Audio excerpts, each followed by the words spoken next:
It seems like every week there's a new ergonomic chair on the market. And sometimes they get wackier with each new innovation. So, here to talk about some of the wackiest chair designs that we've seen is our seating guru, Dr. Turner Osler, who specializes in sitting and has informed us about the dangers of sitting. And welcome back to the show, Dr. Osler. So nice to see you. Well, it's And nice to be here, Deborah.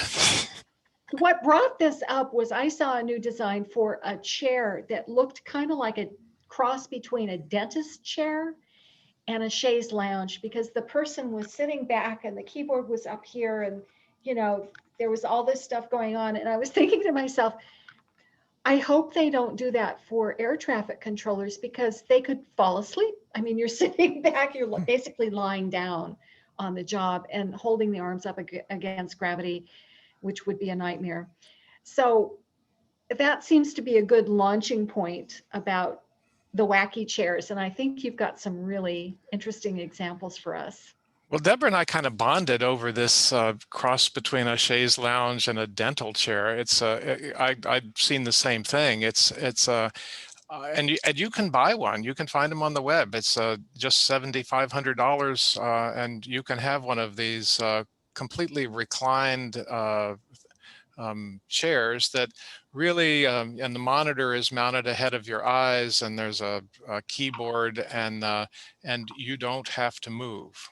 And the the the business of like designing a new chair seems to proceed in one way. Basically, you decide what it is that you wish to optimize, and then you try and make a chair that succeeds at optimizing what that thing is. Picking the thing to optimize seems to be sort of random. Anybody can have any old idea. And the idea behind this reclining chair, it's kind of like a desk chair, really, like you'd want to take a cruise in the Bahamas, I guess, so that you can. The idea was to move as little as possible, with the idea that this would be extremely comfortable and restful. And it would allow you to completely concentrate on the screen and the keyboard and the mouse, so that not a molecule of glucose would be wasted on anything like body positioning. Maybe you have to breathe, but you wouldn't have to do anything else. It's an odd conceit that, the body can only do one thing at a time, and so we have to like arrange for the body not to do any voluntary motion so that the brain can be completely engaged. It turns out that that's just plain wrong. We know that when people are, say, just listening to a lecture, if you let them doodle, they remember more of the lecture. So being physically engaged actually improves mental engagement. So the whole premise on which this $7,500 chair is based is pretty much upside down. And you can tell it was worked out by some IT guys in California rather than physiologists or doctors or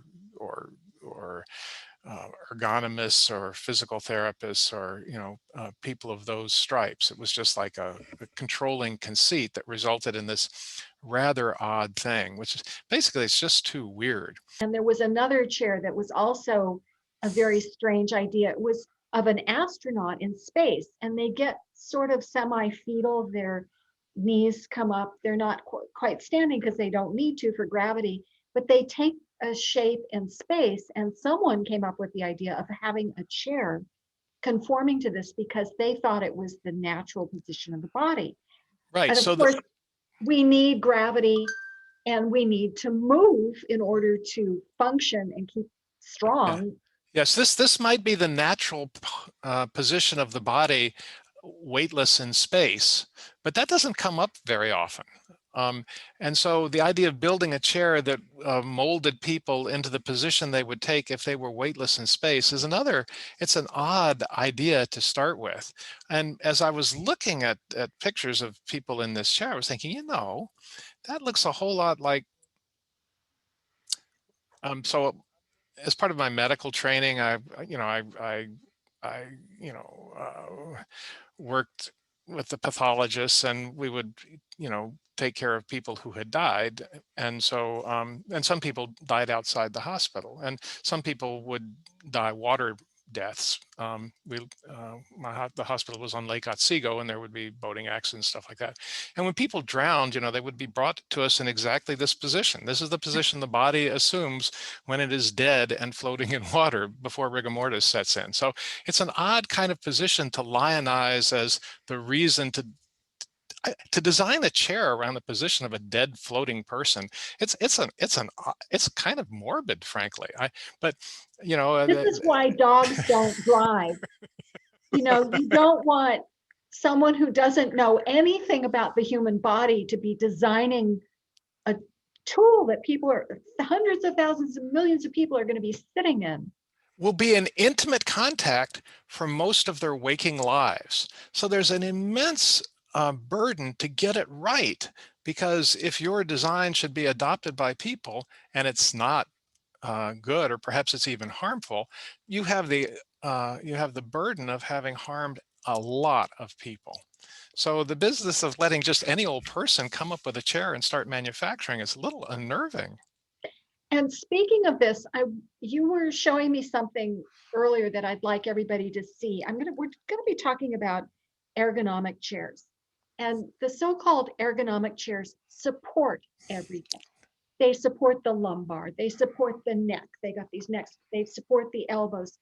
So it seems like everything in sight is being supported, thus weakening and damaging the musculature of the person who is sitting in this chair. But if you could show us the picture of the almost octopus. Yeah, no, this is like an iconic picture of, it's not exactly clear even what the controlling idea was in this case, It but looks like he had to be forklifted and dropped into the chair. right, either that or be kind of a very nimble monkey to kind of scramble up into this thing. But the idea, it's it's a very famous chair. They actually made and sold them for a while, with the idea that merely by having enough spheres in enough places, you could support all the aspects of the human body.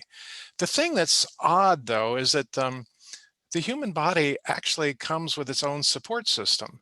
I mean, we have this perfect internal ergonomic support system of bones that is designed to work with your body mass in a gravitational field over, at least 3 million years worth of evolution. So, it's our bones are very precisely designed to keep us oriented in gravity in a way that works well for us. The idea that we have to be supported in so many different ways, with a headrest, a backrest, an armrest, a footrest, and then by the time you put all this support under somebody, they start to look pretty bizarre. They look like, one of those floating people dead in the water. And to try and get something that looks a little more like normal anatomy, they have to really push firmly into the lumbar space of the back with a so-called one more lumbar support. Um, but by introducing this from constraints that are pushed on the body from the outside, you pretty much guarantee that what's going on the inside isn't what you meant. What you meant is for the body to organize itself. And that's rather different than having all these supports from the outside.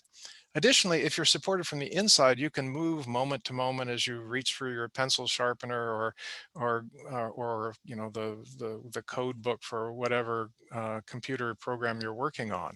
Um, Can you say more about the importance of that kind of micro movement or that continuous right, nothing movement, and the fact that you're sitting in almost encased in a prison of support right. People who doesn't are allow you to really reach or move freely Yeah, as you would? once you're imprisoned in your chair, your joints can't move. And even when you're asleep, you're constantly moving around, changing your position and this and that, because it's very important for joint health and to not develop pressure sores, that you be able to move all the time. Your joints are lined with this super slippery stuff called cartilage. You've seen it in a chicken if you have chicken for dinner sometime. Um, cartilage is a very interesting structure because it's extremely slippery. It makes the joints do what they do, but it doesn't have a blood supply.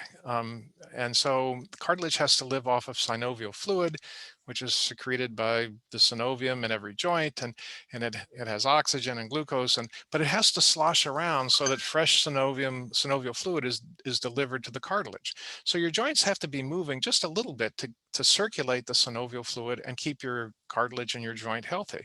When you're locked in place by some chair that's been imposed on you, all of that motion stops, and so all of your joints are the worse off for it. And you know this when you've been, sitting in an ergonomic chair for a few hours. Then when you get up, the first couple of steps are really pretty agonizing as you're trying to, unkink the posture that's been forced on you. In part, that's your intervertebral discs that have been forced into some unconventional shape, maybe a wedge that has to like have a moment to kind of straighten itself out and become a normal shape for an intervertebral disc. Sometimes the people who are designing these chairs get part of it right. Like there's a chair where there's a nice pelvic tilt, but you're kneeling on it, Mm-hmm.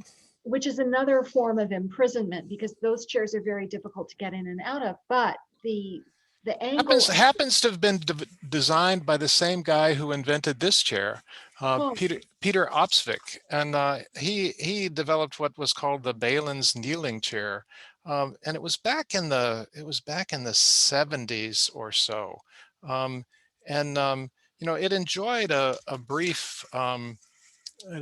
brief popularity by putting some weight on the ischial tuberosities and some weight on the tibia. Um, but ultimately they kind of disappeared.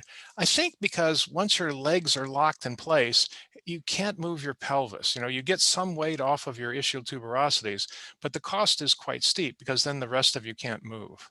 it can also bother your knees. Right. Mm. And to really find out how these chairs cause mischief, you have to sit on them for weeks or months or years, and then it's too late. And it's not only too late physically, but you can't get a refund. You can't, I never let people buy a chair until they've sat in it for 45 minutes. And then I say, I usually make a deal with the manufacturers, and usually they're pretty good about honoring this with me. I say, I want my client to sit in this for a few days because that'll give you a really good sense of what's up, whether the chair is going to work for you. But this No, idea but of buying a chair online, never having sat in it, is right. not. Or I've been to some of these academic ergonomic conferences and talked to people who make and sell office furniture. And they say that typically office furniture is the decision to buy office furniture is made in 45 seconds. Somebody sits down, something, okay, fine. And it's a catastrophe because the first 45 seconds is not the same as in the next 45 seconds or the first 45 minutes. So, pretty much people have to try a chair out for days or maybe weeks before they should be, making any real decisions about anything. And so, there's a real advantage to buying a chair online from a reputable company. And if it's not working out after a week or a month, you can send it back because no matter how good the design, it might not work for you. You brought up something earlier and it just flashed across my mind. Do you remember? Well, this is ancient history, but JFK had back problems. He used to sit in a rocking chair. Hmm. And I'm thinking to myself, you're moving. It's not something you would use at a computer. I mean, obviously, but people sit for other reasons. They sit to read, they sit to have a chat with somebody. I mean, I personally like to sit on the floor, and my cousin forbade me not to get a couch for the grown-ups because they can't sit on the floor.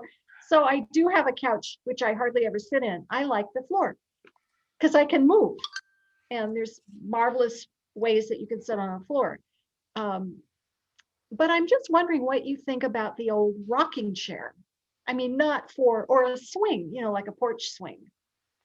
No, I think it has value, but the body is being translated through space, and constantly rebalancing, because you need different muscles to, here than you do when you've rocked back. So there's muscular activity constantly rocking through your body as it maintains itself in a varying gravitational field. It's like being on a sailboat. The wind does all the work, but you're exhausted at the end of the day because moment to moment you've had to rebalance yourself all day long, which is an immense amount of muscular work. A rocking chair produces much more predictable motion, and you're in control of the motion, so it's not nearly as challenging as being on a sailboat all day, but it does provide some muscular activity. That said, not nearly as much muscular activity as you might get from some other kinds of chairs. One point I wanted to maybe amplify a little bit, that, or maybe it has to be a whole nother session, but you said, your cousin forbade you to not have a couch for the grown-ups. And the question that springs to mind is, why can't grown-ups sit on the floor? That's a really good question. I mean, my dancer friends, my yogi friends, they don't come and sit on my couch. We all just sit on the floor, and we'll be doing stretches and having our legs up, doing a little bit of this and that.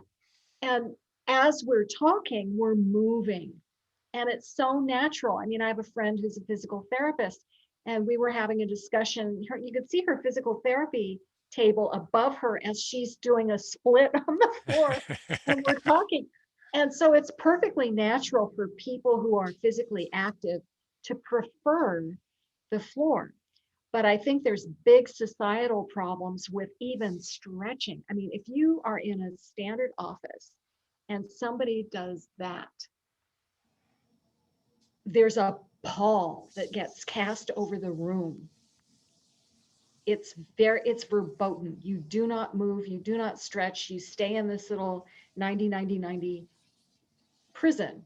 The manacles, the invisible manacles.